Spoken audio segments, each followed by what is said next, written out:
សែនអាល័យទឹកដីព្រៃច័ន្ទអើយទីធ្លាប់មើលខ្សែមសានបានុសាវរីយ៍ឥឡូវអើយបាត់សូនអើយទឹកដីដូនតាខ្ញុំសូមលាអ្នកគ្មានថ្ងៃអើយវិលវិញមកជួបអ្នកឡើយ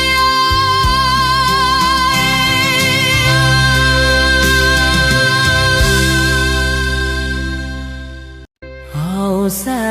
នអាល័យទឹកដីព្រៃច័ន្ទអើយទីធ្លាប់មើលខ្សែមសានបានុសាវរីយ៍ឥឡូវអើយបាត់សូនអើយទឹកដីដូនតាខ្ញុំសូម